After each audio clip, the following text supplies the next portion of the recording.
तैयार हो जाइए हफ्ते की दमदार शुरुआत के लिए। दुनिया भर के बाजारों से बेहतरीन संकेत और भारतीय बाजार एक बार फिर से नया रिकॉर्ड बनाने के लिए होते हुए तैयार। स्वागत है आप सबका शेयर बाजार लाइव में। नमस्कार, मैं हूं अनिल सिंघवी। और नमस्कार, मैं हूं दीपांशु भंडारी। जानेंगे अनिल जी से कि इस हफ्ते के लिए आपको रणनीति क्या बनानी है और कौन से अहम ट्रिगर्स हैं जहां पर रखनी है नजर। बताएं सर, आज के लिए अहम ट्रिगर्स आपको कौन से दिख रहे हैं? दीप, ट्रिगर्स पूरे हैं दुनिया भर से भी और हमारे अपने भी, और ज्यादातर ट्रिगर्स बहुत ही बेहतरीन है। 2 महीनों के सबसे कम आंकड़े आते हुए दिखे हैं कोरोना के, यानी कि 1 लाख का आंकड़ा 4 अप्रैल के बाद पहली बार आया है। यह है आपके लिए सबसे पहला और सबसे दमदार ट्रिगर। हमारी अनलॉक थीम आगे बढ़ती हुई महाराष्ट्र और दिल्ली और साथ ही उत्तर प्रदेश, इन 3 राज्यों में अनलॉक की प्रक्रिया शुरू, और चरणों में यहां पर धीमे धीमे सब कुछ खुलता हुआ नजर आएगा। इस बीच अमेरिकी बाजार तेजी से उछले, उम्मीद से काफी बेहतर। डाउ में 250 अंकों का उछाल दिखा है और नेस्डेक ने लगाई है डबल सेंचुरी, यानी कि उम्मीद से बेहतर संकेत वहां आते हुए दिखे हैं। और आज मिड कैप शेयरों के लिए भी जबरदस्त एक्शन वाला दिन। 550 मिड कैप शेयर ऐसे हैं जिनके सर्किट फिल्टर में हुआ है बदलाव, और वो भी बड़ा इंटरेस्टिंग है, विस्तार से करेंगे बातचीत। तो ये हैं ढेर सारे ट्रिगर्स जिनके दम पर आज का सेशन आपको बिल्कुल भी आराम नहीं करने देगा। दीप दिन भर एकदम अलर्ट पर रखेगा। बिल्कुल सर, तो ढेरों स्टॉक्स पर एक्शन रहेगा। पिछले हफ्ते हमने देखा 5 में से 4 बार निफ्टी ने नया रिकॉर्ड छुआ और आज भी अच्छे ही संकेत आ रहे हैं बाजार के लिए। और सर, जो हमारी थीम रही, हमारा फोकस रहा है अनलॉक का, आज से फाइनली इंप्लीमेंट भी होगा कई बड़े राज्य, कई बड़े शहरों में। तो इसकी अहमियत बताएं सर, और साथ ही जो कोरोना के मामले भी हैं 2 महीने के निचले स्तर पर आते हुए दिख रहे हैं, कैसे देखें इन दोनों संकेतों को? बहुत ही बढ़िया संकेत है दीप, और इससे बढ़िया संकेत आप वीकेंड पर उम्मीद नहीं कर सकते। और आपको याद होगा महीने 1.5-2 महीने पहले दीप जरा फ्लैशबैक में जाइए और सोचिए, हर वीकेंड पे डर रहता था, हर वीकेंड पे डर रहता था शुक्रवार के दिन के, अरे सोमवार को आएंगे तो कोरोना को लेकर क्या सुनने को मिलेगा, क्या होगा, कैसे आंकड़े आएंगे, क्या कुछ होगा, वो डर। और वहां से हम कहां आ गए सोचिए। अब हर वीकेंड का इंतजार रहता है कि सोमवार और मंगलवार को आंकड़े घटकर आएंगे, और वैसे ही आंकड़े आते हुए दिखे। न सिर्फ आंकड़े वैसे आते हुए दिखे, बल्कि यह भी आपके सामने आता हुआ दिखा कि देखिए किस तरह से अनलॉक होता हुआ दिख रहा है। 3 सबसे बड़ी राज्य और जहां पर आप कह सकते हैं कि सबसे ज्यादा चिंताएं थी। शुरुआत मुंबई महाराष्ट्र से हुई, उसके बाद दिल्ली में, और उसके बाद उत्तर प्रदेश। तीनों ही जगह से अनलॉक के संकेत आते हुए दिखे। चरणों में अनलॉक की प्रोसेस शुरू होती हुई दिख रही, जो कि आज से शुरू होने जा रही है। पब्लिक ट्रांसपोर्टेशन पार्शियली खुल रहा है, जहां कुछ एक जिले छोड़ दें जहां जरूरत से ज्यादा केसेस अभी भी है या पॉजिटिविटी रेट ज्यादा है, उसके अलावा धीमे धीमे चरणों में। और सबसे बढ़िया बात दीप ये कि इस बार के अनलॉक में एक अच्छी चीज ये है कि लोग भी सावधान हैं और सरकार भी सावधान है, पहले के मुकाबले में ज्यादा। हमें सबको पता है कि अगर पिछली बार पहली लहर से दूसरी लहर आई तो हमारी लापरवाही की वजह से, और दूसरी लहर जो काबू में आई वो भी हमारी समझदारी और जिम्मेदारी की वजह से। इसलिए मुझे लगता है कि इस बार का अनलॉक ज्यादा सक्सेसफुल, ज्यादा सार्थक साबित होना चाहिए, और लोग इसे हल्के में नहीं लेंगे। अब कोई नहीं चाहता कि तीसरी लहर आए और हमें फिर से उसी तरह की परेशानी देखनी पड़े। न सरकार चाहती है और न ही लोग चाहते हैं। और एक और बात ये कि मैं उम्मीद करता हूं कि पिछले बार के मुकाबले में इस बार हम ज्यादा बेहतर तरीके से प्रिपेयर्ड होंगे। तो ये सारे ट्रिगर्स हैं जो बाजार के लिए अच्छे हैं, इकोनॉमी के लिए अच्छे हैं, और कोई डाउट नहीं है कि बाजार अब लाइफ टाइम हाई पर लगातार पहुंचे। तो आपको याद होगा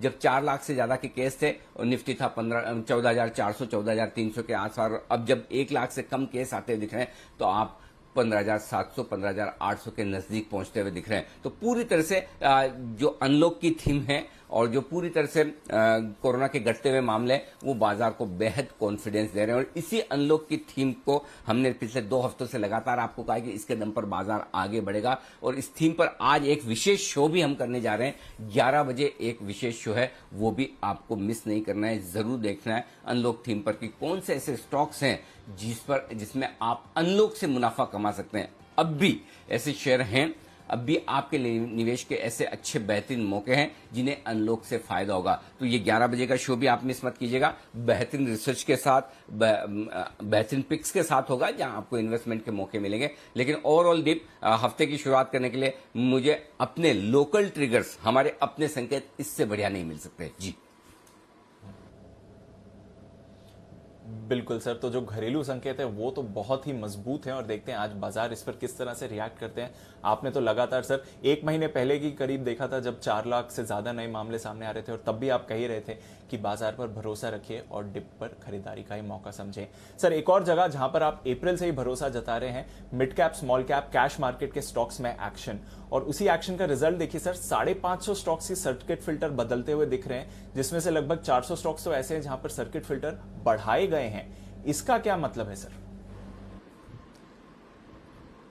अब वैसे तो इसका मतलब है खेलो इंडिया खेलो, लेकिन सर्किट फिल्टर लगने का सर्किट फिल्टर की लिमिट का एक अपना फॉर्मूला एक्सचेंज का आप हम सब कैलकुलेट कर सकते हैं। कब सर्किट फिल्टर बढ़ता है, कब सर्किट फिल्टर घटता है, वो एक प्रोसेस है। उस प्रोसेस के तहत एक्सचेंजेस अपना सर्विलियंस करते हैं। 2 चीजें हैं दीप इसमें समझने वाली। पहली चीज तो ये कि वैसे आप मुझे पूछेंगे कि सर्किट फिल्टर बदलने से क्या होता है, मेरा कहना है कुछ भी नहीं, क्योंकि सर्किट फिल्टर बदलने से कोई शेयर के फंडामेंटल्स नहीं बदलते हैं। जो कंपनी कमाई कर रही है उतनी ही कमाई करेगी, जो उसकी प्रॉफिट आने वाली है, जो ईपीएस आने वाली है वो उतनी ही आती हुई दिखेगी, उसमें कोई बदलाव नहीं होगा। लेकिन उसके बावजूद लोगों का इंटरेस्ट सर्किट फिल्टर की लिमिट कम या ज्यादा होने में क्यों होता है, उसके पीछे कारण ये है दीप सबसे बड़ा कि सर्किट फिल्टर बदलने के साथ आपके लिए लिक्विडिटी कम या ज्यादा होती है। आप फर्ज करें कोई एक स्टॉक है जो रोज 5% की सर्किट लिमिट है, तो डे ट्रेडर्स आएंगे नहीं, राइट। उन्हें पता है स्टॉक यार, और अच्छा फंड्स भी थोड़े से सावधान रहते हैं कि भाई अरे यार ये स्टॉक तो सर्किट चलता है, या तो ऊपर का चलेगा या नीचे का चलेगा, न ले पाते हैं न बेच पाते हैं। तो जब सर्किट फिल्टर में रिलैक्सेशन होता है तो आपके लिए इंपैक्ट कॉस्ट कम होती है, ट्रेड करने के सही मौके बनते हैं, स्टॉक में लिक्विडिटी आती है, खरीदना बेचना आसान होता है। उस लिहाज से अगर 500 550 में से 400 स्टॉक 550 में से 400 स्टॉक्स के सर्किट फिल्टर बढ़े हैं, तो इसमें कोई डाउट नहीं कि इसमें आपके लिए वॉल्यूम इन कैश मार्केट के स्टॉक्स में बढ़ने वाला। और कैश मार्केट के स्टॉक्स में तो आपको पता है अप्रैल और मई के महीने में आग लगी हुई है, लगातार हम कह रहे हैं और हमने कहा इसे हम जून तक एक्सटेंड कर रहे हैं। तो अभी भी दीप इस हफ्ते के लिए, आज के लिए कोई डाउट नहीं, मुझे आश्चर्य ही नहीं होगा अगर आज फिर से mid cap small cap index life time high फिर से मारे और लाइफ टाइम हाई पर बंद हुए। एक्शन ब्रॉडर मार्केट में भरपूर रहने वाला है इस हफ्ते भी और बढ़ने वाला भी है। तो मुझे लगता है कैश मार्केट के स्टॉक्स आज सर्किट फिल्टर खुलने के दम पर भी भागेंगे, और वैसे भी इनको भागने का वो बात वही है दीप, कहते हैं वो तेजी करने वालों को तेजी का बहाना चाहिए। कोई भी खाली सर्किट फिल्टर खुलने से कंपनी की परफॉर्मेंस पर कहीं कोई फर्क नहीं पड़ता, लेकिन शेयर की परफॉर्मेंस पे पड़ता है, और वो आज आपको देखने को मिलेगा। तो mid cap small cap share आज धमाल करेंगे दीप। बिल्कुल सर, तो एक बार फिर से मिड कैप स्मॉल कैप में तो एक्शन भरपूर रहने वाला है और आप तो लगातार अप्रैल की शुरुआत से कह ही रहे हैं कि इस जगह पर रखनी है सबसे ज्यादा नजर। अच्छा सर, तो घरेलू फैक्टर्स अच्छे हैं, ब्रॉडर मार्केट्स में एक्शन बढ़िया रहेगा। ग्लोबल संकेतों की रीडिंग कैसी है सर? क्योंकि एक बार फिर से हमने देखा कि जो यूएस का जॉब्स डेटा था वो अनुमान से कमजोर रहा, पर बाजार इससे भी खुश है क्योंकि लग रहा है कि फेड एक बार फिर से फिलहाल कोई एक्शन नहीं लेगा। वो एक पुराना बहुत मुझे याद नहीं कब का है, लेकिन बहुत पुराने जमाने का एक गाना है दीप, उसमें वो उसकी पहली लाइन ही है जो मैंने अभी इस्तेमाल की ना, तेजी करने वालों को तेजी का बहाना चाहिए। वैसे वो उसकी लाइन वो ओरिजिनल वो है कि पीने वालों को पीने का बहाना चाहिए। एग्जैक्टली वैसे ही अमेरिका में हो रहा है, पीने के हिसाब से नहीं, तेजी के हिसाब से मैं बोल रहा हूँ। तेजी करने वालों को तेजी का बहाना चाहिए। अब वहां पे सिस्टम क्या, पॉइंट ये है दीप, जेब में पैसे बहुत है ना, लिक्विडिटी है, पैसे लगाए तो कहां, और लगाने के लिए एक ही जगह दिखती है स्टॉक मार्केट। अब क्या होता है, अच्छी खबरें आती है, इकोनॉमी की रफ्तार बढ़ रही है, बहुत बढ़िया ग्रो कर रहे हैं, इन्फ्लेशन बढ़ भी जाएगा तो कोई दिक्कत नहीं, डिमांड स्ट्रांग है, कंपनी की कमाई बढ़ आ रही है, अच्छी इकोनॉमी के आंकड़े आएंगे तो बढ़ जाएंगे। इकोनॉमी के आंकड़े खराब आए, जैसा कि शुक्रवार को हुआ है कि भाई बेरोजगारी के आंकड़े उतने अच्छे नहीं है, मतलब नौकरियां कम लगी हैं, महंगाई के आंकड़े उतने नहीं आए, तो उसमें लोगों को उसमें भी कंफर्ट है कि चलिए कोई बात नहीं, अच्छा इतने ज्यादा आंकड़े खराब अच्छे नहीं आए नौकरियों के, तो चलिए कोई दिक्कत नहीं। ऐसे में फेड जल्दी से स्टिमुलस वापस से नहीं लेगा, जल्दी से ब्याज दरें नहीं बढ़ाएगा, और बॉन्ड यील्ड आप देखिए 1.63 से घटकर 1.57 पर आ गए, 5 पर आ गए इनफैक्ट। अब बात वही है कि आपको करनी है तेजी, आंकड़े अच्छे आ जाएं तो इकोनॉमी बढ़िया होने वाली है, उसमें तेजी कर लीजिए। आंकड़े खराब आ गए तो अभी कुछ नहीं होगा, थोड़े टाइम के लिए और लाइसेंस मिल गया हमें तेजी करने का, जल्दी से कुछ खराब खबर नहीं आने वाली है। सो एग्जैक्टली वही होता दिख रहा है, मूड माहौल पॉजिटिव है। सबसे बड़ी चीज ये कि मार्केट तेजी के ट्रेंड में है, स्ट्रांग है, हर एक गिरावट पर खरीदारी आ रही है। और जब वैसा माहौल हो तो आप खबर को उसी हिसाब से देख लेते हैं कि मार्केट के लिए, इकोनॉमी के लिए जो भी खबर आती है, इकोनॉमी की हर खबर को आप दोनों एंगल से एनालिसिस कर सकते हैं, जो आपको पसंद आए। क्या खबर अच्छी है खराब में उसमें जाता ही नहीं, क्योंकि हमेशा है ना, अगर मैं किसी एक चीज को लेकर अगर मैं ये कहूंगा कि ये अच्छी है या खराब है, तो उसका हर एक वक्त दूसरा पहलू होगा। अगर बेरोजगारी के आंकड़े उम्मीद के मुताबिक नहीं आए, उम्मीद से ज्यादा हैं, इसका मतलब है कि नौकरियां तो नहीं लग रही है, आप ये भी देख सकते हो। तो हर एक चीज का, लेकिन उसका साथ में उसका दूसरा पहलू है। और मैं जो पहलू देखता हूं, मैं सिर्फ वो पहलू देखता हूं कि मार्केट की सोच क्या है, मार्केट क्या देखना, सुनना और करना चाहता है। और इस केस में बहुत क्लियर कट है दीप कि मार्केट को तेजी करने का बहाना चाहिए, और तेजी करने का बहाना इसमें बाजार ने ढूंढा है कि भाई चलिए, नौकरियां अभी कम लगी है, अभी भी वक्त है, स्टिमुलस पैकेज जारी रखा जाएगा, ब्याज दरें जल्दी से नहीं बढ़ेगी, इन्फ्लेशन को लेकर कोई खास चिंता नहीं है, तेजी करो। और यही होता दिख रहा है। एक छोटी सी इवेंट और अच्छी हुई, इंटरेस्टिंग, जो ग्लोबल मार्केट्स के लिए G9 के देशों ने कंपनियों के टैक्स की सीमा कम से कम 15% तो टैक्स लगाना चाहिए, ये किए। ये एजुकेशनल पर्पज से है, बट ओवरऑल हमारे लिए इसमें कोई डाउट नहीं कि दीप हफ्ते की शुरुआत करने के लिए इससे बढ़िया संकेत कि आप उम्मीद ही नहीं कर सकते हैं ग्लोबल मार्केट से। कहाँ हम डाउ फ्यूचर्स 25-50 पॉइंट नीचे थे जब हम बंद हुए 3:30 बजे शुक्रवार को, उसके मुकाबले में 250 अंक चढ़ गए। नेस्डेक तो डबल सेंचुरी मारकर आया है, तो फिर इससे बढ़िया संकेत नहीं हो सकते दीप। बिल्कुल सर, तो इससे बढ़िया संकेत हो नहीं सकते। घरेलू फैक्टर्स दमदार हैं, ग्लोबल संकेतों का भी सहारा है। तो फिर आज का एक्शन समझते हैं सर, कहां पर है आपकी नजर, कैसे देख रहे हैं ट्रिगर्स को? लाइफ टाइम हाई बनने के पूरे आसार है दीप, एक और नया हाई बनेगा लगातार। पिछले हफ्ते हमने 5 में से 4 दिन लाइफ टाइम हाई बनाया है। इस बार फिर से एक और दिन बनने की तैयारी है, और हो सकता है खुलते ही आपको 15,733 के पार निकलता हुआ दिखे माफ कीजिएगा निफ्टी। हालांकि प्रीमियम अगर आप देखेंगे तो 30 पॉइंट के, और उस लिहाज से देखें तो 15,720 के आसपास की ओपनिंग बनती है। मेरा यह समझना है कि एसजेएक्स निफ्टी सही तस्वीर दिखा रहा है। इनफैक्ट इससे थोड़ा बेहतर हम खुल सकते हैं, 40 पॉइंट से ज्यादा, मेरे ख्याल से 50 से 75 पॉइंट की तेजी के साथ कम से कम बाजारों की शुरुआत होनी चाहिए अभी के संकेतों को देखकर, जो मुझे लगता है। ग्लोबल संकेत पॉजिटिव साइड पर है, परफेक्ट। एफआईज के संकेत में थोड़ा सा कंफ्यूज था, न्यूट्रल रखूं या पॉजिटिव रखूं, लेकिन फिर मैंने पॉजिटिव साइड पर रखा है। पिछला ट्रैक रिकॉर्ड पे 5-7 दिनों का देखते हुए पॉजिटिव। घरेलू फंड्स के संकेत नेगेटिव साइड पर हैं। वायदा कारोबार के संकेत न्यूट्रल, और ट्रेंड और सेंटीमेंट जिसके दम पर मैं हर रोज बाजारों को नई ऊंचाई छूते हुए देख रहा हूं, ये पॉजिटिव साइड पर है। सबसे बड़ा कंफर्ट यही से आता हुआ दिख रहा है। अब आइए दीप आगे की तरफ। 15,575, 15,625 ये दिन के लिए मजबूत सपोर्ट जोन है, और आसानी से टूटने वाला है नहीं। ये आपके लिए सबसे पहला सपोर्ट जोन। वैसे इसके नीचे की रेंज की जरूरत नहीं है, लेकिन फिर भी आपके हाथ में रहनी चाहिए, पता रहना चाहिए। 15,475, 15,525 इसकी जरूरत नहीं पड़ेगी।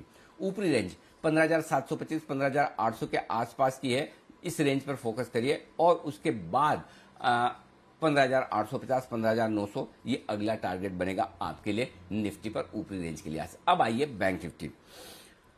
35,075, 35,175 ये है बैंक निफ्टी की रेंज, जो मजबूत सपोर्ट के तौर पर काम करेगी। और इसके नीचे 34,700, 34,900 स्ट्रॉन्ग बाय जोन है आपके लिए। ऊपर 35,525, 35,725 तक जाने की तैयारी है। ये रेंज आज आपको दिखनी चाहिए। और हालांकि शुक्रवार को बैंक निफ्टी ने थोड़ा सा निराश किया, उतनी तेजी बनी नहीं, लेकिन मुझे लगता है आज वापस से रिकवरी की कोशिश बैंक निफ्टी की होगी। उसके ऊपर प्रॉफिट बुकिंग जोन है वो है 35,800 से 35,950 का। इस रेंज में अभी मैं 36,000 के ऊपर नहीं देख रहा बैंक निफ्टी को, और 35,000 के नीचे नहीं देख रहा। ये ब्रॉड रेंज 1000 पॉइंट की होगी। 101 पॉइंट ऊपर नीचे देख लें, 35,900, 36,100 कर लें, बस ब्रॉड रेंज ये 1000 पॉइंट की है दीप। बिल्कुल सर, तो ब्रॉड रेंज और ब्रॉड लेवल्स जो बाजार के हैं वो तो समझ में आ गए। दिन के लिए इंपॉर्टेंट रेंज क्या रहेगी सर? जो रेंज होगी दीप वो होगी आज के लिए आप 15,625, 15,725 छोटी रेंज मानकर चलें, 15,575 से 15,800 की मीडियम रेंज ले लें, और 15,000 की बड़ी रेंज। देखिए ऊपर के तो लेवल अंदाज वाले ही हैं, आपको तो पता ही है, क्योंकि ऐसे तो मेरे पास कुछ है नहीं कि ऊपर के लेवल हैं।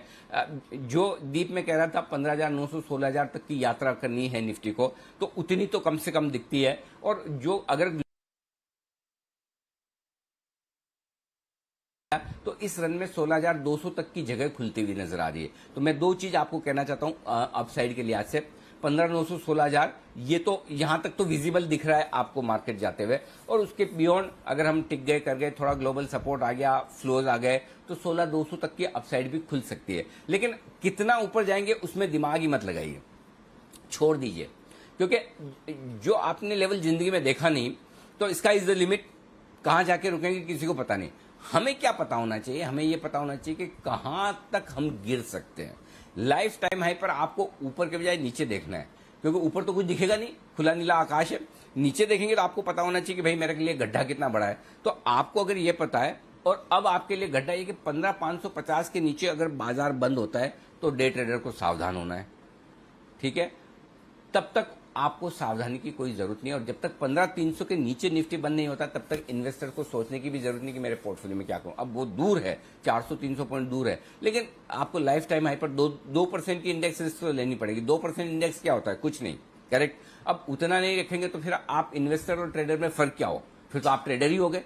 तो इन्वेस्टर्स को 15,300 के नीचे चिंता करनी है, ट्रेडर्स को 15,550 के नीचे बंद होने पर चिंता करनी है। तब तक डरना घबराना नहीं। ये आज की निफ्टी की रेंज। बैंक निफ्टी 35,075, 35,525 ये दिन की छोटी रेंज, 34,925 और 35,650 दिन की मीडियम रेंज, और 34,700 से लेकर 35,800 ये 1,100 पॉइंट की रेंज दिन की बड़ी रेंज के तौर पर ध्यान में रखिए जी। क्लियर है सर। तो चलिए, ये तो रही आपके लिए दिन की रेंजेस, और क्या नजर रखना है। एफआईएस की लॉन्ग पोजीशनिंग क्या कह रही है सर, पीसीआर किधर है? आप देखो दीप, देखिए पहली तारीख से, पहले दिन से इस जून सीरीज की शुरुआत में 89% था एफआईएस लॉन्ग, राइट। और मैं लगातार कह रहा था ये कम होगी, बढ़ेगी नहीं, एक भी दिन उसके ऊपर गई नहीं। हर रोज एक 2% 1%, एक आधा %, 1% ऐसा घटा घटा के अब 82% पे आए। अभी भी थोड़ी और घटेगी, हायर साइड पर ही है, लेकिन ऐसे चिंता वाली बात नहीं है। अब वो 90% के आसपास मुझे स्ट्रेस होता है, लेकिन अब चिंता वाली बात नहीं। लेकिन सबसे बढ़िया बात दीप ये कि एफआईज अपनी इंडेक्स लॉन्ग पोजीशन घटा रहे हैं, उसके बावजूद बाजार मजबूत है, क्योंकि इस बार तीसरी ताकत, जिसे मैं कहता हूँ तीसरी महाशक्ति, पहले एक जमाने में होता था जब हम पढ़ाई करते थे कॉलेज वॉलेज में, 2 महाशक्ति तो होती थी, एक अमेरिका और एक रूस, और हम कहते थे कि कभी हिंदुस्तान या चीन भी तीसरी महाशक्ति के तौर पर उभरेगा। तो इस वक्त तीसरी महाशक्ति जिनको कोई गिनता नहीं था वो थे retail investors, portfolio managers, HNI investors. ये तीसरी महाशक्ति बहुत तेजी से उभरी है और इस बार भरपूर फायदा इन्होंने उठाया, और इसलिए एफआईएस की index long position higher side पर होने के बावजूद और थोड़ा थोड़ा कम होने के बावजूद बाजार लाइफ टाइम हाई बना रहे हैं। तो ठीक है, ये डेटा है। पुट कॉल रेशियो एकदम कंफर्टेबल है, 1:30 लाइफ टाइम हाई पर 1:30 का पुट कॉल रेशियो मुझे कहीं से दूर दूर तक ओवरबॉट नहीं लगता, ये एक अच्छा संकेत है। विक्स कंफर्टेबल है 16 के आसपास, बहुत बढ़िया, कोई चिंता की बात नहीं। अब अगर आपके पास तेजी की पोजीशन है तो स्टॉप लॉस एक ही 15,550 क्लोजिंग बेसिस। बहुत अगर आपको किसी को छोटा स्टॉप लॉस इंट्राडे के ट्रेड के हिसाब से रखना है तो 15,625 का रख लें। कल शुक्रवार का जो लो है 15,622 वहां पर रखना है तो आपकी मर्जी है। बाकी 15,550 एकदम perfect well defined clear cut stop loss है, इसके साथ छेड़छाड़ ना करें बंसल जी के शब्दों में। अब आइए बैंक निफ्टी में 34,900 इंट्राडे स्टॉप लॉस होता है और क्लोजिंग बेसिस पर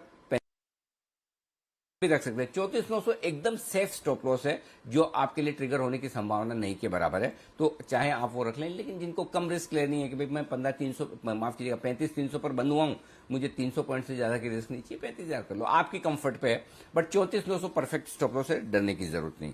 शॉर्ट साइड में होने तो नहीं चाहिए आप शॉर्ट, लेकिन ऐसा तो नहीं कि नहीं है तो है, और जो हैं उनके लिए आखिरी उम्मीद 15,750 लाइफ टाइम आई नया बनाए, छोड़ दो, अब जिद मत करो, है ना। समझे 400-500 और बढ़ गया तो, और नहीं बढ़ा तो जब पहला सिग्नल आए, सिग्नल आने पे शॉर्ट करो, सिग्नल आने पे लॉन्ग करो। अभी सिग्नल लॉन्ग का है, शॉर्ट का नहीं है। अब आप हो सकता है आप अपनी शॉर्ट काटें, लॉन्ग करें, वहीं पर बाजार टॉप बना दें, वो आमतौर पर सब ट्रेडर्स के साथ होता है, आपके साथ भी हो सकता है। इसकी गारंटी तो मैं नहीं दे सकता, कोई भी नहीं दे सकता, लेकिन आपको डिसिप्लिन रखना है। और अगर समझो नहीं हुआ तो, बढ़ता गया तो आप क्या करेंगे, 16,200 हो गया तो, 16,000 हो गया तो, इस तो का भी तो जवाब आपके पास होना चाहिए। और उसका जवाब इस बात में है कि आप मैक्सिमम लॉस कितना कर सकते हैं, उस हिसाब से स्टॉप लॉस रखिए। फिलहाल 15,750 है ये स्टॉप लॉस, 725 नहीं, निफ्टी के लिए इंट्राडे और क्लोजिंग बेसिस पर 15,750 का स्टॉप लॉस है, इसको जरा ठीक करें 750। अब आइए बैंक निफ्टी पर शॉर्ट साइड पर अगर आपका स्टॉप लॉस जो लगाना है, इंट्राडे 35,550 छोटा वाला लगाइए, बस इतना ही 35,550, क्लोजिंग बेसिस पर 35,650।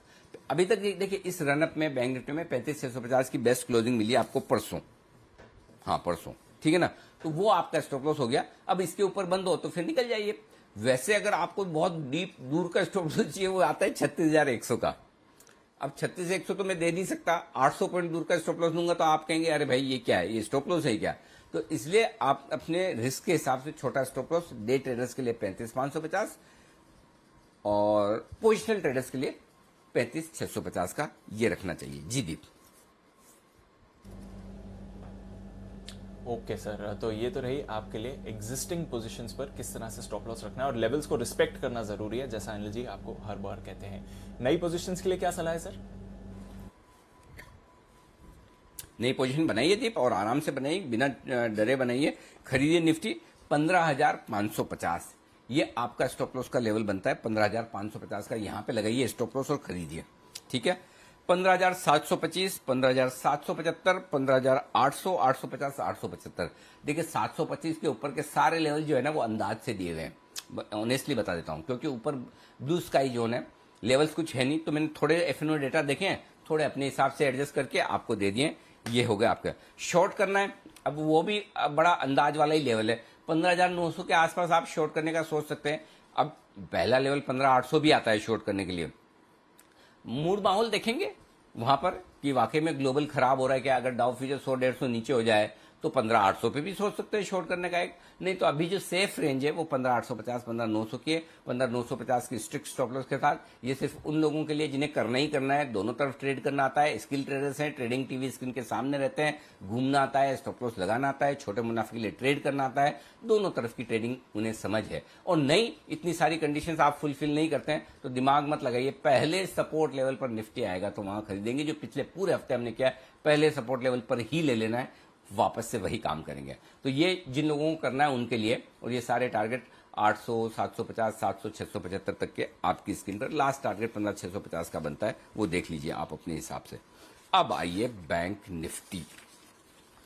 बैंक निफ्टी खरीदने का परफेक्ट लेवल है 34,900 से 35,100। अगर मौका मिले तो इस रेंज में जरूर हाथ आजमाएं, डरे नहीं, घबराए नहीं, छोड़े नहीं, ले लीजिए, ठीक है। 34,900, 35,100। स्टॉप लॉस क्या लगाएंगे? 34,850। ऊपर का टारगेट 35,275, 375, 425, 525, 35,650। ये सारे टारगेट के लिए करनी है आपको इस रेंज में खरीदारी। दूसरा तरीका जो मुझे पसंद है, एग्रेसिव ट्रेडर्स के लिहाज से आप कर सकते हैं, और तब आप सीधा स्टॉप लॉस 34,900 का ही लगा लीजिए और खरीदारी कर लीजिए। 35,425, 35,525 दो छोटे टारगेट, 35,650, 35,800, 35,650, 35,725 दो मीडियम टारगेट, और 35,800 से 35,950 के बड़े टारगेट के बैंक निफ्टी में एग्रेसिव ट्रेडर्स को खरीदारी करनी ही चाहिए। कोई दिक्कत नहीं, एक चांस लीजिए, स्टॉप लॉस के साथ चांस लेने में हर्ज नहीं, ले सकते हैं आप, सीधा सीधा ये आपके लिए राय। तो निफ्टी बैंक निफ्टी पर ये हो गई आपके लिए राय। और जिन लोगों को शॉर्ट करना है वो, हाँ जी, शॉर्ट करने में एक चीज है, 35,725, 35,800 ये परफेक्ट रेंज है शॉर्ट करने की। 35,650 से मूड बना सकते हैं। मल्टीपल लॉट्स करने हैं तो 650 पे एक दीजिए, 800, 725 पे दूसरा और 800 पे तीसरा, 3 लॉट बेचिए। 36,000 का स्टॉप लॉस लगाइए। 35,525, 425, 350, 300 और 200 तक के टारगेट के लिए कर दीजिए बिकवाली। बेचिए, डरिए मत, बेचना भी है। निफ्टी में ऊपर के लेवल है जो दिख नहीं रहे, बैंक निफ्टी में तो है ना। बैंक निफ्टी में दोनों तरफ का ट्रेड लीजिए। मैंने शुक्रवार को भी बोला आपको दोनों तरफ का ट्रेड लीजिए, आज भी बोल रहा हूं दोनों तरफ का ट्रेड लीजिए। आप देखिए शुक्रवार को आपको 35,800 का हाई भी मिला, बढ़िया बेचने का मौका मिला, और काटने के लिए 35,175 भी मिला। तो 35,000 और 36,000 की रेंज में बैंक निफ्टी फंसा हुआ है। बड़ी आप और ज्यादा रेंज समझना चाहें तो 34,900, 36,100 की रेंज में फंसा हुआ है। इसे फंसा रहना दीजिए और आप ट्रेड करते रहिए, दोनों तरफ का ट्रेड दीजिए। बैंक निफ्टी में डरिए मत। निफ्टी में थोड़ा सा ऊपर के लेवल पे कहां बेचना है वो सोचना पड़ेगा, लेकिन बैंक निफ्टी में बेचने के लिए सोचने की भी जरूरत नहीं। ऊपर की ये परफेक्ट रेंज है जहां पर आपको बेचना है। जी दीप। क्लियर है सर, तो मौके दोनों तरफ के हैं और फायदा भी दोनों तरफ के मौकों का आपको उठाना है। वायदा कारोबार की बैन लिस्ट सर 4 स्टॉक्स थे, 4 स्टॉक्स हैं, पर उसमें बदलाव हुआ है। इंडिया बुल्स हाउसिंग की एंट्री हुई है, बैंक ऑफ बड़ौदा बाहर गया है, पीएनबी, सन टीवी और सेल अभी भी बैन में बने हुए हैं। सर फंड्स का डेटा समझाइए, एफआईएस का एक्शन देखकर क्या समझना चाहिए? खरीदारी हुई थी बड़े दिनों बाद, कैश मार्केट में 4 डिजिट में खरीदारी की। थैंक यू वेरी मच, जरूरत थी अच्छे नंबर्स की। 1500 करोड़ की बढ़िया खरीदारी, अच्छी क्वालिटी है। हालांकि घरेलू फंड ने सामने बेच दिए लगभग 1250 करोड़ के, वो अच्छी बात नहीं है, ठीक है, लेकिन चलो हम तो कोई तो खरीद रहा है, वो अच्छा है। हाँ, एफएनओ में डेटा उतने दमदार है नहीं थी। 600 करोड़ की कैश इंडेक्स में बिकवा ली है और 600 करोड़ की स्टॉक्स में बिकवा ली है। तो नेट नेट आप देखेंगे तो आंकड़े मार्जिनली पॉजिटिव है एफआईएस के, थोड़े से, बहुत ज्यादा अच्छे नहीं है। ऐसे नहीं कि मतलब आप कूदते फिरे कि अरे बहुत बढ़िया एफआईएस तो फिर से आगे मैदान में बहुत खरीद रहे हैं, क्योंकि 2700 करोड़ का ऑप्शन की खरीदारी का आंकड़ा भी दिखता है और कई सारे लोग नेट नेट में आंकड़ा देखते हैं। अच्छा, 2700 करोड़ मतलब 2000 करोड़ के आसपास की एफएनओ में खरीदारी हो गई, 1500 करोड़ की कैश में, इतने बढ़िया ऐसे नहीं देखा जाता।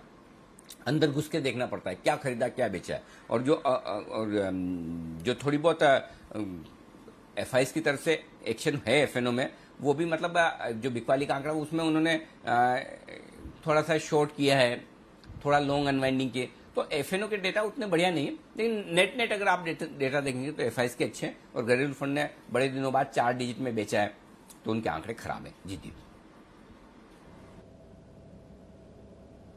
क्लियर है सर। एफएनओ के लिए कोई इंपॉर्टेंट लेवल्स जो निकल कर आ रहे हैं सर? हाँ है ना दीप, 15,700 15,700 के पुट पर 18 लाख शेयर है, कॉल्स में 35 लाख शेयर, और कल 14 लाख शेयर 15,700 के कॉल्स पे जुड़े हैं। कल से मेरा मतलब शुक्रवार, जहां भी कल बोलूं अपने आप एडजस्ट करके शुक्रवार समझ लेना, नहीं तो मेरे को है ना शुक्रवार पे ज्यादा फोकस करना पड़ता है कि शुक्रवार बोलना है, शुक्रवार बोलना है। एनालिसिस पे फोकस कम हो जाता है, डेटा पे कम हो जाता है, तो मैं शुक्रवार पे फोकस नहीं रखूंगा, मैं कल ही बोलूंगा। कल को आप शुक्रवार के साथ एडजस्ट कर लेना, ठीक है। 15,700 ये है 35 लाख शेयर जहां पर कॉल राइटर्स हैं, और आज आप उसके ऊपर खुलेंगे, लाइफ टाइम हाई के ऊपर खुलेंगे। अब ये आगे रिस्क पे, इनको शॉर्ट काटनी, ठीक है, थोड़ी बहुत शॉर्ट काटेंगे तो ये 50-75 पॉइंट और बढ़ाएंगे निफ्टी को, पॉइंट नंबर 1। और तब आपके लिए 15,675 15,700 आज के लिए एक तरह से बेस बन जाएगा, फिर उसके नीचे नहीं जाएंगे। आप समझ रहे हो मेरा पॉइंट? 15,675 15,700 फिर आपका बेस बन गया, आसानी से वो टूटने वाला नहीं है, क्योंकि आपने 15,700 के कॉल राइटर्स को रिस्क पे डाल दिया, ये काट के ले जाएंगे और 15,800 की तरफ ले जाएंगे। तो फिर आपके लिए 15,500 पहला कमजोरी का संकेत दिन के लिए तब आएगा नया लाइफ हाई बनाने के बाद, जब आप 15,675 के नीचे ट्रेड करना शुरू करें। वो भी कमजोरी का संकेत तो मैं बोलूंगा ही नहीं कि भाई हाँ थोड़ा हम प्रॉफिट बुकिंग है, वो वाला जब तक तो बिल्कुल डरना ही नहीं। तो पहली चीज ये होगी। ऊपर में 15,800 पे हल्की रुकावट है, 29 लाख शेयर है वहां पर कॉल में, और कॉल राइटर्स 16 लाख शेयर जुड़े भी हैं, तो थोड़ा वहां पर रुकेंगे, उसके आसपास प्रॉफिट बुकिंग आएगी। नीचे 15,600 पे अच्छा सपोर्ट है, 20 लाख शेयर वहां पर है, तो 15,600 15,800 ब्रॉड रेंज है। 15,700 के ऊपर आप खुलेंगे तो उसके बाद खुलने के बाद आपके लिए रेंज जो ज्यादा संभावना दिखती है वो नीचे की तरफ 15,675, ऊपर की तरफ 15,800। ये 125 पॉइंट की ट्रेडिंग रेंज अभी इन डेटा को देखते हुए नजर आ रही दीप। ये तो होगी निफ्टी की बात। अब आइए बैंक निफ्टी। मजे की बात देखिए दीप, बैंक निफ्टी शुक्रवार को याद है आपको मैं बोल रहा था कि ऐसा बहुत कम होता है कि सीरीज की शुरुआत हो हफ्ते की और एक ही स्ट्राइक प्राइस पर आपको पुट और कॉल दोनों में ओपन इंटरेस्ट सेम हाईएस्ट मिले। एग्जैक्टली वही 35,500 इस पर हाईएस्ट ओपन इंटरेस्ट है, पुट और कॉल दोनों में। 35,000 के पुट पर 11 लाख शेयर, कॉल्स में 15 लाख शेयर। तो आज 35,500 के ऊपर निकलकर टिकने के बाद ही बैंक निफ्टी को मजबूत मानिए, यानी कि आप 250 पॉइंट, ध्यान से सुनना, 250 पॉइंट बैंक निफ्टी बढ़ जाए तब तक भी आपको ये नहीं सोचना कि बैंक निफ्टी मजबूत है। बैंक निफ्टी मजबूत 35,525 के ऊपर से ही बंद हुए 35,290 पर, यानी कि जब तक 235 पॉइंट आप ऊपर बढ़ते हैं तब तक आप मजबूत नहीं है। तो मेरा ये मानना है 35,525 के ऊपर निकलकर बैंक निफ्टी टिके तो ही मजबूती मानी जाएगी, तब तक बैंक निफ्टी थोड़ा सावधानी वाले मूड में है। तो 35,500 बीच वाला मेक और ब्रेक वाला लेवल है, 35,000 स्ट्रॉन्ग सपोर्ट, 36,000 हल्की रुकावट। ये आपके लिए बैंक निफ्टी के डेटा। जी दीप, क्लियर है सर। तो इंपॉर्टेंट लेवल्स हैं, नया बेस बनते हुए आपको दिख सकता है और एक और नए रिकॉर्ड की तरफ आज निफ्टी मूव भी करते हुए दिख सकता है। आइए फिर इस एक्शन में कौन से स्टॉक्स फोकस में रहेंगे ये आपको बता देते हैं। हमारी रिसर्च टीम तैयार है, कुशल, मानसी, देवांशी और साथ ही आशीष हमारे साथ जुड़ रहे हैं। कुशल, गुड मॉर्निंग, बताएं आज के ट्रिगर्स और खबरें क्या हैं। Good morning Deepanshu. सबसे पहले कैश स्पेस के जो नतीजे आने वाले हैं वहां पर नजर डालिए, जिसमें Fairchem Organics, Moldtek technology, Central Bank of India, Mrs Bector Foods, Jubilant, Ingrevia, New India Assurance जैसे स्टॉक शामिल रहेंगे। इनफैक्ट आज से मुंबई और दिल्ली में आंशिक अनलॉक की शुरुआत हो चुकी है। मुंबई में लेवल 3 जो इनका फ्रेमवर्क है वहां पर आपको ध्यान रखना है। साथ ही दिल्ली में अनलॉक 2 की प्रक्रिया भी शुरू होती हुई दिखी है। इनफैक्ट जय भारत मारुति यहां पर 1:1 बोनस इशू की एक्स डेट है आज। साथ ही श्रीराम ट्रांसपोर्ट फाइनेंस 7 जून को यानी कि आज जो है बोर्ड फंड जुटाने पर फैसला लेगा। कुछ पोस्ट मार्केट नंबर्स भी आए हैं जहां पर असाही सॉन्गवॉन है, नंबर्स कमजोर साइड पर देखने को मिल रहे हैं। कंपनी की जो मार्जिन है 15.3% से घटकर 14.9% पर रही है।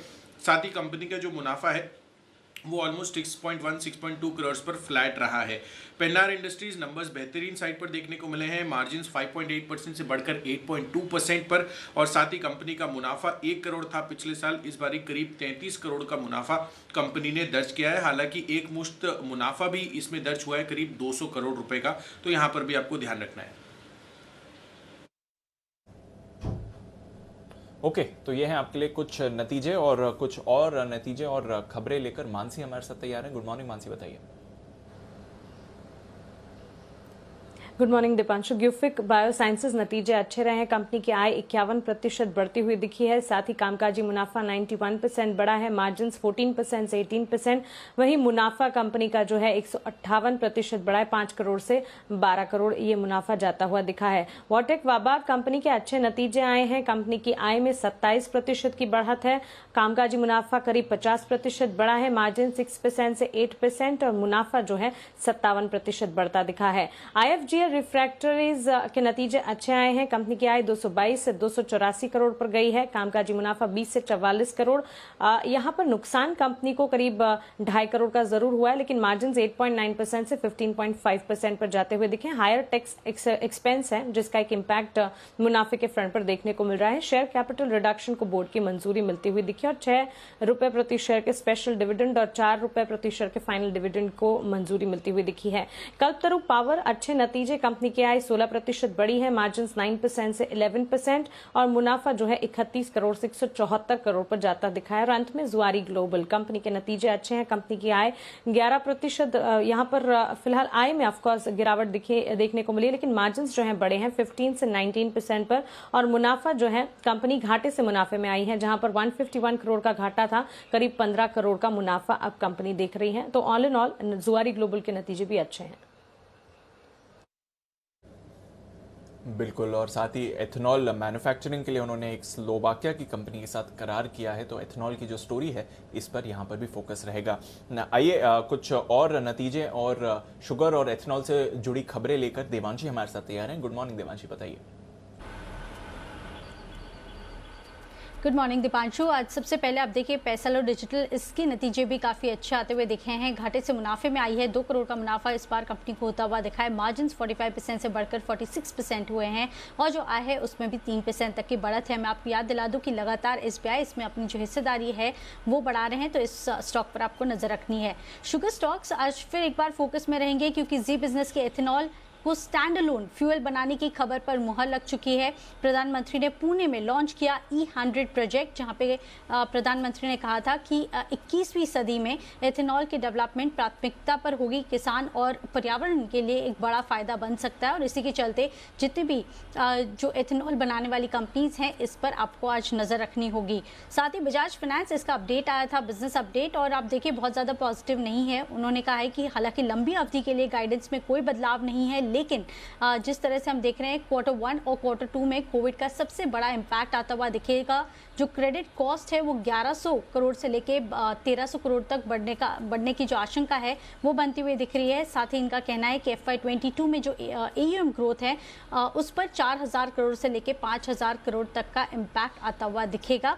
इस साथ ही उन्होंने कहा है कि जो प्लान्ड वॉल्यूम था उसके कंपैरिजन में अप्रैल में 70% की बिक्री होती हुई दिखी है और मई महीने में 40% की बिक्री होती हुई दिखी है और ज़्यादा इम्पैक्ट जो आता हुआ दिखा है उनके B2B कारोबार और साथ ही इनका जो ऑटो फाइनेंस कारोबार है वहां पे आता हुआ दिखा है, तो इस पर आपको नजर रखनी होगी। पंजाब नेशनल बैंक उनका कहना था नतीजों के बाद कि अगले 1 से 1.5 साल में Canara HSBC OBC life insurance venture से अब कंपनी बाहर होती हुई दिखेगी। इक्विटा स्मॉल फाइनेंस बैंक का भी महीने का अपडेट आता हुआ दिखा था, जहां पे उन्होंने कहा है कि उनकी जो टोटल कलेक्शन एफिशिएंसी है वो इस बार मंथ ऑन मंथ कम होती हुई दिखी है। 105% से कम होकर 78% पर इस बार हुई है, तो इसके चलते भी थोड़ा नेगेटिव इंपैक्ट इस स्टॉक में आपको देखने मिल सकता है।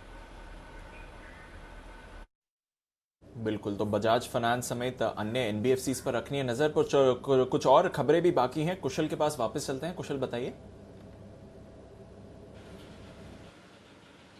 बिल्कुल दीपांशु, आप देखिए यहाँ पर एक्सिस बैंक स्पंदना स्फूर्ति वापस से फोकस में रहेंगे, क्योंकि यहाँ पर जो स्पंदना स्फूर्ति को लेकर खरीदने की खबर चल रही थी, एक्सिस बैंक ने उस खबर का खंडन किया है। साथ ही शेल्बी यहाँ पर घाटकोपर मुंबई में करीब 150 बेड्स की क्षमता वाले हॉस्पिटल का इन्होंने उद्घाटन किया है। और मारुति सुजुकी यहाँ पर भी इनके मई महीने के प्रोडक्शन आंकड़े आते हुए दिखे हैं, जहाँ पर मंथ ऑन मंथ आधार पर जो प्रोडक्शन है वो करीब 74% घटता हुआ दिखा है, क्योंकि यहाँ पर मई महीने में 1 मई से लेकर 16 मई तक इनका जो प्रोडक्शन था वो कोविड के कारण इन्होंने बंद रखा था।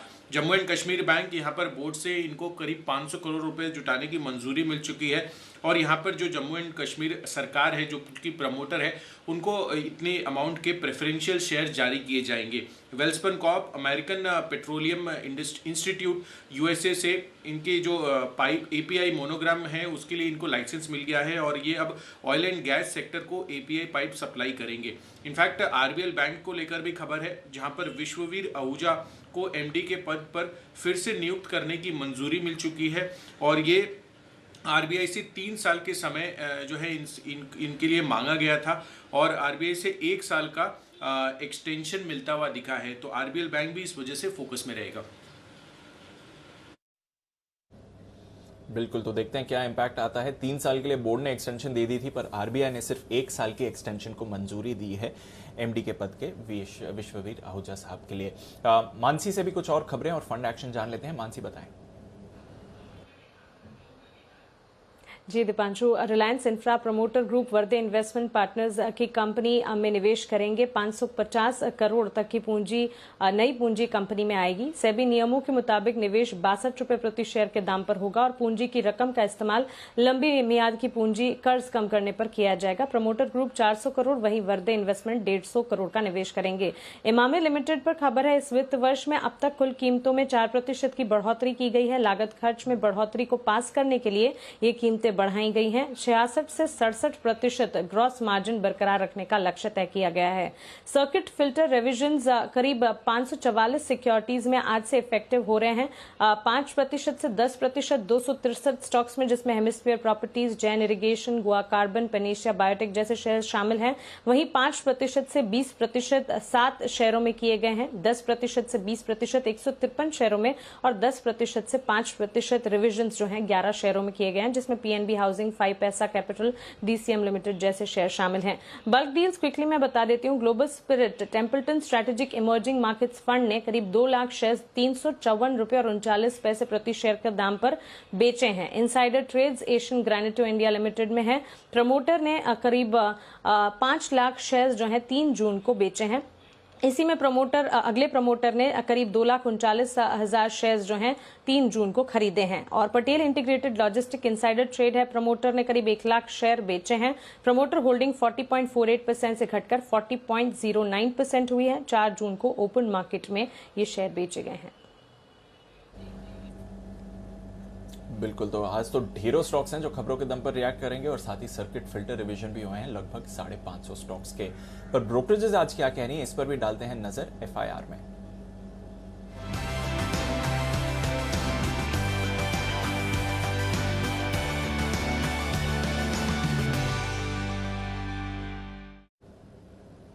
गुड मॉर्निंग आशीष, आज का ब्रोकरेज एक्शन समझाएं। Good morning Deepanshu. सबसे पहले भारत फोर्ज यहाँ पर ब्रोकरेज हाउस की तरफ से बढ़िया रिपोर्ट्स आती हुई दिखे। नोमेरा ने जो है रेटिंग बढ़ाकर अब खरीदारी की राय दी है। लक्ष्य में भी बढ़ोतरी की है, 650 रुपए से लक्ष्य बढ़ाकर 924 रुपए कर दिया है। वहीं जेफरीज खरीदारी की राय दे रहे 925 रुपए के लक्ष्य के लिए। सीएससी ने भी खरीदारी की राय दी है 900 रुपए के लक्ष्य के लिए। और सभी ब्रोकरेज हाउस ने यह कहा है कि अब जो है एक बढ़िया टर्न अराउंड विजिबल हो रहा है। और खासतौर पर देखा जाएगा तो इनकी ग्लोबल सब्सिडरीज है वहां पर इस साल के दूसरे भाग यानी अभी से ही अगर आप देखें और FY23 से अच्छा रिबाउंड देखने को मिल रहा है, जिसके चलते ब्रोकरेज हाउस की तरफ से पॉजिटिव रिपोर्ट्स आई हैं।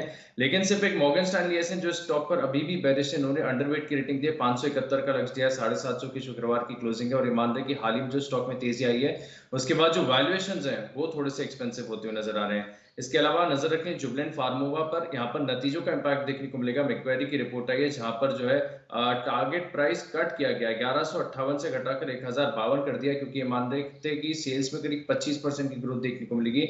हालांकि सिर्फ 20% की ग्रोथ रिपोर्ट की है। 830 के आसपास की कल की क्लोजिंग है, जिसके चलते इन्होंने ईपीएस के अनुमान में भी अगर आप देखें तो करीब 8 से लेकर 9% की कटौती की है।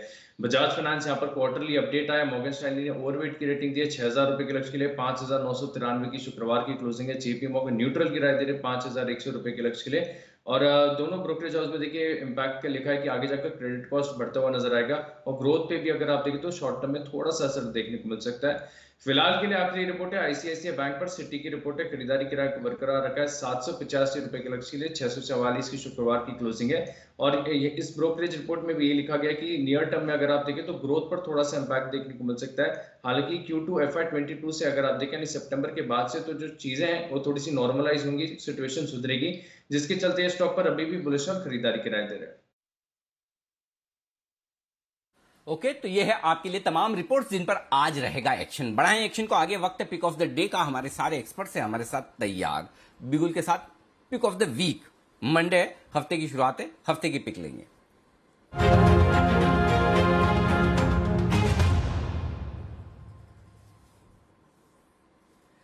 सिमी जी गुड मॉर्निंग, शुरुआत आपके साथ करेंगे। और मैं अंदाज लगाने की कोशिश कर रहा हूं, पता नहीं क्यों ऐसा अचानक से दिल में आया कि क्या पता आपकी pick of the week Tata Motors ना हो। Very good morning Anil ji. नहीं, मेरा पिक ऑफ द वीक इस बार टाटा मोटर्स नहीं है। टाटा मोटर्स को मैंने नहीं चूज किया है क्योंकि वो तो ऐसे ही अच्छा है, वो चलेगा भी। मैंने एक छोटा सा मिड कैप पकड़ा है जो फ्यूचर्स में नहीं है अनिल जी। और मुझे लगता है कि इसमें जो भी मैंने टारगेट्स दिए हैं सारे टारगेट्स इस वीक में आने वाला है। प्राज इंडस्ट्रीज, ये भी आपका फेवरेट स्टॉक ही है। प्राज को मैंने खरीदने का सलाह दे रही हूँ मैं। 355 का स्टॉप लॉस के साथ प्राज को खरीदने का सलाह दिया है। 410 का पहला टारगेट, 425 और 440 के तीनों टारगेट्स के लिए प्राज को खरीद कर चलने का सलाह होगा। ओके, तो पहले तो आप मेरा पहले से ही धन्यवाद स्वीकार कर लें, क्योंकि शुक्रवार को क्लोजिंग वाले शो में हमने 363 पर खरीदारी करने की राय दी थी। 350 का मैंने स्टॉप लॉस दिया था, सिमी जी का स्टॉप लॉस उसके आसपास ही है 355 पर। और 380, 400 और 420 तीन टारगेट दिए थे। 380 का तो शुक्रवार को ही आ गया, और 400, 420 के टारगेट आगे सिमी जी के बोलने के बाद आने की तैयारी में। तो ओवर टू यू है सिमी जी, कोई चिंता की बात नहीं। बंसल जी बनाएं सर, सुप्रभात, पिक ऑफ द वीक। सुप्रभात अनिल जी। मेरा पिक ऑफ द वीक है बजाज कंज्यूमर। बजाज कंज्यूमर पे खरीदारी की राय है 284, 284 का स्टॉप लॉस लगाना है। 312, 312 के टारगेट के लिए बजाज कंज्यूमर है pick of the week. Okay, Bajaj consumer 293 रुपए वाला यहां पर करनी है खरीदारी आपके लिए पिक ऑफ द वीक के हिसाब से इस वक्त आती हुई खरीदारी करने के लिए राय। आइए, वागले साहब भी हमारे साथ कार्यक्रम में हो चुके हैं शामिल और थोड़ी देर में जुड़ेंगे। विश्वेश जी तैयार हैं, तब तक Vishwesh ji pick of the week. Good morning Anil ji. देखिए, पहले तो धन्यवाद करना चाहूंगा आपका और सिमी जी दोनों का। बुधवार के शो में अनिल जी हमने प्राज इंडस्ट्री 330 पे बाय दिया था एसपीएल मिड कैप शॉप में, और हमारा 400 रुपए का टारगेट था। तो जिस हिसाब से न्यूज फ्लो आ रहा है, मुझे लग रहा है शायद आज वो टारगेट अचीव हो जाना चाहिए। और आज के दिन की जो मेरी पिक है अनिल जी, काफी रिसर्च करने के बाद अनलॉक थीम पे मुझे लग रहा है कि मोहर लगनी चाहिए। और अनलॉक थीम में जो सबसे अच्छा स्टॉक मुझे फिलहाल लग रहा है वो होटल इंडस्ट्रीज में से है EIH इंडस्ट्री। सो EIH जो होटल है प्राइमरीली मेरे हिसाब से लग्जरी होटल्स वगैरह में है, प्लस सम सॉर्ट ऑफ इसमें कैटरिंग सर्विसेज और एयरपोर्ट में रेस्टोरेंट्स वगैरह भी है। तो मुझे लग रहा है कहीं न कहीं अगर अनलॉक होता है, तो इसमें हर तरह के बिज़नेसेस है, 7,000 करोड़ का मार्केट कैप है जी। लेकिन वीकली चार्ट में मुझे लग रहा है लास्ट 1.5-2 साल का कंसोलिडेशन जो है अपसाइड में ब्रेकआउट होने के लिए तैयार है। 116 का बंद था, मुझे लगता है कि अगर 110 तक मिलता है तो भी खरीदना चाहिए। ₹100 का स्टॉप लॉस रखना चाहिए और 140 का टारगेट मेरा होगा ये वीक में। EIH खरीदारी करने के लिए आए। कुणाल जी गुड मॉर्निंग सर, बताइए आपका शेयर।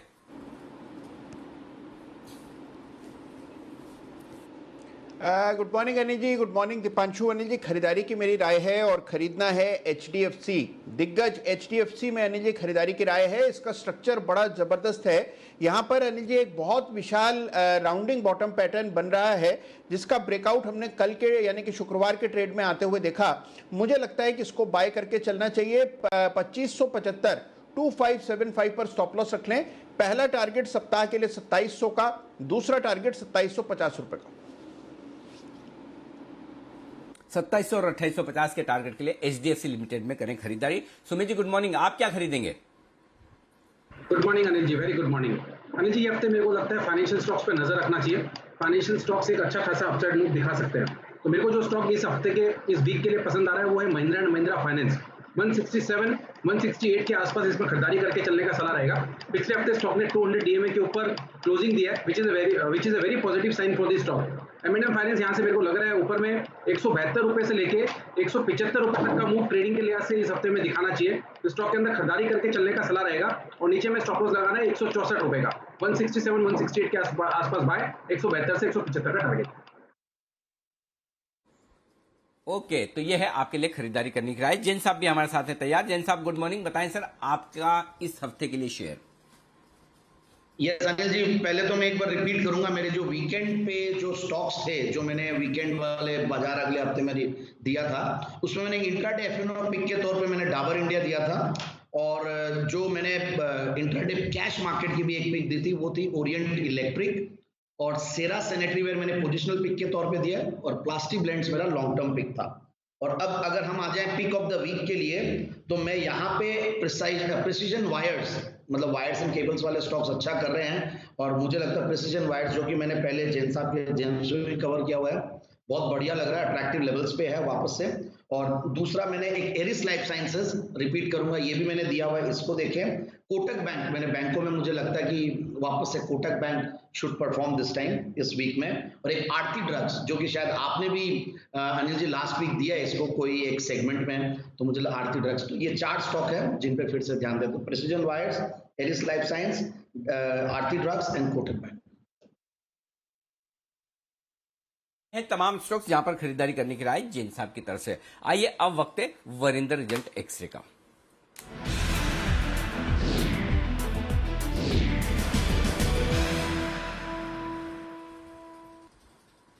शुक्रवार को बाजार बंद होने के बाद आने वाले नतीजों का पूरा विश्लेषण तैयार है आपके लिए वरिंदर बंसल की तरफ से। और 2 बड़े स्टॉक से करते हैं शुरुआत। Varinder good morning.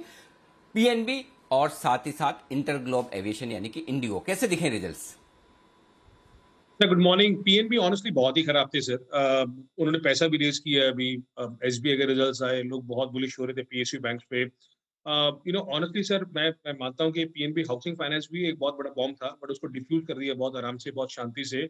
और पीएनबी के sir quarter on quarter results जो हॉरर आ रहे हैं, क्योंकि इस बार आप अगर HBI के साथ कंपेयर करते हो थोड़ा सा, तो पीएनबी का जो स्लिपेज रेशियो है सर वो 3.76% आया और SBI का 0.8% था। सो यू कैन सी इस पर जो फ्रेश स्लिपेजेस हैं एज पर द PPT वो 23,000 करोड़ थी sir, compare to 6,000 crore YOY। Last quarter तो चलो RBI का वो कंपनसेशन था इसलिए उसको निकाल देते हैं। तो स्लिपेजेस रेशियो 1% से 4.5% हो गया है। So honestly this was very bad quarter. I don't know whether it's a clean up act what the management want to do or not, but इतना भारी भरकम asset quality deteriorate होना, no one expected it. Interglobe Aviation sir सबको मालूम था कि खराब result आने हैं, तो आई थिंक उसमें कुछ ज्यादा बोलने का फायदा नहीं है। 18-19 हजार करोड़ उसके पास कैश पड़ा है, तो cash is very very strong on the books. और ओपनिंग अप ऑफ इकोनॉमी में this is one stock which everyone wants to play. तो रिजल्ट्स एक्सपेक्टेड थे खराब आएंगे तो खराब आएंगे। ओके, तो ये है आपके लिए दोनों दिग्गज नतीजे जो कमजोरी की तरफ है। बैक बेंचर्स पीछे से आने वाले रिजल्ट आमतौर पर खराब ही रहते हैं, लेकिन अच्छे भी हैं, ऐसा नहीं कि अच्छे नहीं है, और साथ ही वैल्यूएशंस भी आकर्षक है। पहले अच्छे रिजल्ट्स, चाहे वैल्यूएशन महंगे हो या सस्ते हो, कौन से रिजल्ट्स आपको अच्छे लगे वो बताइए। Sir, MOIL clearly stood out for me, manganese ore. Okay, of course, the company is the largest manganese ore producer of the country. मालूम था इसके नंबर्स अच्छे आने हैं सर, बट इसका जो रियलाइजेशन है और वॉल्यूम है दोनों बहुत ज्यादा अच्छा आया कंपेयर टू जो एनालिस्ट एस्टिमेट कर रहे थे। जो इसका ब्लेंडेड रियलाइजेशन है, इट वाज अप 29% YoY और 27% क्वार्टर ऑन क्वार्टर, और वॉल्यूम भी कुछ 40% YoY ऊपर था और 30% क्वार्टर ऑन क्वार्टर ऊपर था। इसके कारण सर जो एबिटा है 156 करोड़ आया compare to only 76 crore quarter quarter, और YoY तो 6 करोड़ ही था सर। तो नंबर बहुत अच्छे आए थे। ये 20 टाइम TTM पे ट्रेड करता है सर, तो कोई महंगा स्टॉक नहीं है। Of course it has run up before the results, तो वो थोड़ा सा देखिए। अदरवाइज NIT का नंबर ठीक आया था, मार्केट आज में आ गया था, उसको डिस्कस नहीं करता हूँ। दूसरा स्टॉक सर जहाँ पे नंबर अच्छे थे बट वैल्यूएशन बहुत एक्सपेंसिव है, वो PG इलेक्ट्रोप्लास्ट। आप कहीं से भी नंबर देख लीजिए, एबिटा 24 करोड़ आया कंपेयर टू 13 करोड़ YoY और 15 crore quarter on quarter, but sir 70 times TTM पे ट्रेड करता है, तो बहुत एक्सपेंसिव स्टॉक है।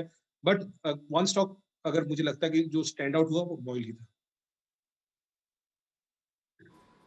ओके, तो ये है आपके लिए दमदार नतीजे मोइल के आते हुए दिख रहे हैं। और कोई रिजल्ट्स जहां पर आपकी नजर है, कमजोरी वाले भी रिजल्ट्स होंगे आपकी लिस्ट में डेफिनेटली? है सर, और ज्यादा है, थोड़े से केमिकल्स वाले, फार्मा वाले ज्यादा है। तो जुबलेंट फार्मानोवा का रिजल्ट आया सर, वीक रिजल्ट था, बट इसका वैल्यूएशन बहुत सस्ता है सर। मगर मेरे ख्याल में ये फार्मा स्टॉक अकेला ही होगा जो 10 टाइम प्राइस अर्निंग से लेस ट्रेड करता है, बट मैनेजमेंट का कमेंट्री अच्छा था। So let's see how it behaves. इसमें क्या है सर, एक इसका सेगमेंट है स्पेशलिटी फार्मा, स्पेशली उसमें रेडियो फार्मा है, वो अच्छा नहीं किया, it was down 23% sales, but CDMO was up 48%। तो CDMO has been doing very well, but radio pharma is one segment जहां पे देखना पड़ेगा। अदरवाइज अभी भी मार्जिन इसके 24% है कंपेयर टू 28%, तो people were expecting a lot, उस तरीके से रिजल्ट्स नहीं आए। जैसे मैंने कॉन्फ्रेंस कॉल में बोला सर, तो मैनेजमेंट ने बोला कि हाँ उनका जो डेट है वो कम हो गया 1200 करोड़, वो डबल कर रहे हैं अपनी केमिकल रिसर्च कैपेबिलिटी, जो डबल कर रहे हैं। वो रेडियो फार्मा जो सेगमेंट है, जो सबसे जरूरी सेगमेंट है, जो सब एनालिस्ट देख रहे हैं, उसमें डिटेल्ड टर्न अराउंड प्लान वो एग्जीक्यूट कर रहे हैं, और वो देखेंगे कि हम किस तरीके से वो टॉप लाइन ग्रो करे। CMO का बोला कि उनके पास 3600 करोड़ का स्ट्रॉन्ग पाइपलाइन है, तो कमेंट्री अच्छा था। वैरक का सर ऑनेस्टली एक्सपेक्टेड था कि नंबर अच्छा नहीं आएगा, बिकॉज वैरक का जो ऑलमोस्ट 50% ग्लोबल बिजनेस जो है ग्लोबल लाइटिंग से आता है, और that segment has not been doing well. 5 quarter से लॉस कर रहा है, बट इस बार एक ही सेगमेंट जो खराब किया एज ए सेट जो एक्सपेक्टेड था वो था ये global lighting business, EBITDA loss था sir, but otherwise India business का बहुत बहुत स्ट्रॉन्ग कर रहा है। IOL केमिकल्स और dynamic product sir, again everyone talks about this companies, but मैं याद कराना चाहूंगा कि इसके जो मार्जिन जिस तरीके से कम हो रहे हैं, तो उस पर थोड़ा सा ध्यान दीजिए। IOL केमिकल के मार्जिन सर 31% से कम हो गए, 24% हो गए हैं क्वार्टर क्वार्टर, और एक टाइम पे इसके क्वार्टर 1 में 33% मार्जिन होते थे, तो we have seen margin falling from 33% to 24%। Same thing happening with dynamic products sir, 22% से कम हो गए मार्जिन, 17% हो गए क्वार्टर क्वार्टर, और एक टाइम पे इसके मार्जिन 25% होते थे। तो केमिकल्स में सर हम बार बार बात कर रहे हैं कि ये जो चीज हो रही है, बार बार हो रही है कि केमिकल सेगमेंट के उनके मार्जिन कम हो रहे हैं। और अंबालाल सारा भाई सर, ऑनेस्टली एबिटा लॉस आया इस क्वार्टर में, एबिटा लॉस FY21 में था, एबिटा लॉस FY20 में था। अगर मैं लास्ट के 11-12 साल भी ले लेता हूँ सर, तो इसने हर साल एबिटा लॉस की है, और बारिंग एक साल मेरे ख्याल में था एबिटा पॉजिटिव था, पर 10-11 साल से ये लॉस करा। I don't know why this is stocking ऊपर जाता रहता है इसका।